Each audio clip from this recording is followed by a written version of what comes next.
And so when they arrived, of course, we were just mesmerized by looking at the size of it. I mean, it just blew our minds.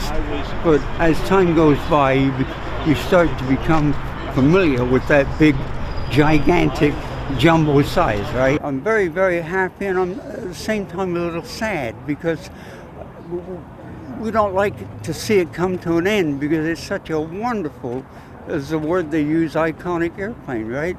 But eventually, it's like so many airplanes, you finally meet a time where you have to move on, right?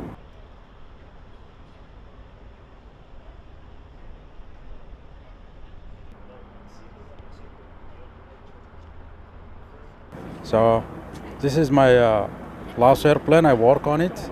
Yeah, I'm very excited. At the same time, I'm very sad about it because this is gonna be the last ones.